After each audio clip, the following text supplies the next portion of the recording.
Horror is an incredibly subjective topic, so there's really little reason for me to talk about it, because we all have a different threshold for what we consider scary.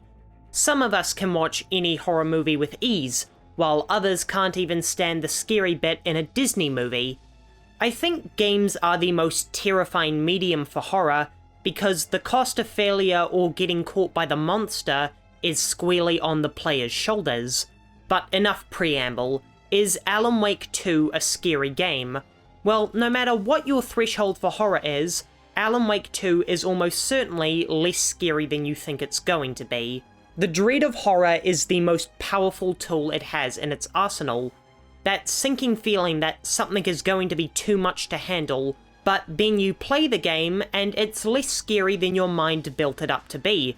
When I'm trying a new genre of entertainment, I always choose the most extreme option first, to see if I like it, rather than building up to it through lesser titles. This is why the first animes I watched were One Piece, Bleach, and JoJo's, and why my first two horror games were Dead Space 1 and Resident Evil 7. But even though I conquered what some would consider to be the most terrifying games of all time, I still get that feeling of dread when I start a new horror game, and it's why I'm so averse to playing Outlast and Alien Isolation. But I didn't get that dread with Alan Wake 2, mainly because I didn't find its predecessor all that scary, and in a way that lulled me into a false sense of security. So right off the bat, if you couldn't handle Alan Wake 1, then this game isn't for you, but then why would you even be interested in the sequel? So this sentence is for no one, and I'm going to move on. Alan Wake 2 is undoubtedly a much scarier game than the original, and it achieves this in two ways. One, its thick atmosphere, and two, its resource management. Starting with the latter, ever since developers figured out writing an algorithm to make pickups in horror games be what the player needs most, I've really been soft-locked from completing a horror game. Alan Wake 2 is about as stingy with its pickups as a modern horror game can get, and on 2 occasions I had to resort to melee attacks because I was completely out of ammo. It also doesn't hold your hand by giving you new weapons like Resident Evil titles do. This is probably going to make someone laugh at me for not exploring enough, but I didn't find any new weapons for Saga across my playthrough. I used the starting pistol and grenades for the whole game.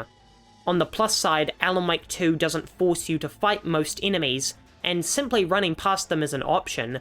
This might be preferable because it takes a lot of resources to take down even a simple Taken. Missing a flashlight charge or a couple of shots can be a critical error, especially in the late game, but I don't feel as though the game was ever impossible to complete with what I had on hand.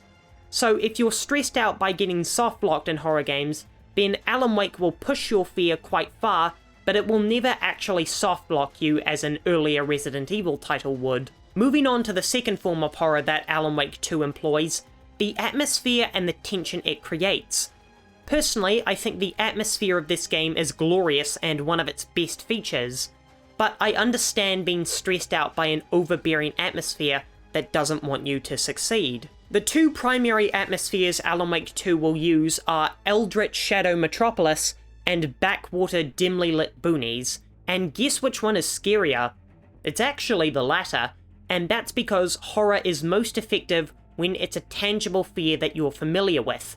I live in New Zealand, which is a green country, so many a time I've been in the bush alone at night. While nothing has ever happened to me on my walks home, it's not a comfortable feeling to be wandering in the pitch black with only your phone light to guide you. But I also live in Auckland, the biggest city in New Zealand, so I'm also familiar with walking through the city streets at night, and I imagine this is a much more familiar feeling to you, statistically speaking at least. And a city is never this empty or dark at night, so it doesn't feel all that scary, because it's such an alien concept. The spaces here are so open, there's nowhere for an enemy to hide, you're going to see them coming, and the oppressive atmosphere has no familiarity, so it's not that scary. Meanwhile, the forests are abundant with trees and underbrush, where Taken could and usually are hiding, and even if you've never experienced it firsthand, who isn't creeped out by being in the forest at night? The final point I wanted to touch on is the fear of jump scares. Alan Wake 2 has terrible jump scares, not because they aren't effective, but because they're cheap. They come out of nowhere at seemingly random moments and are never followed by a battle. They just flash on screen and then go away. That's a pretty terrible design, and feels like it's adding thrills for no reason other than randomly scaring the player. Alan Wake 2 is not a game for the faint of heart. At the same time, it's undoubtedly no Resident Evil 7 or Dead Space 1.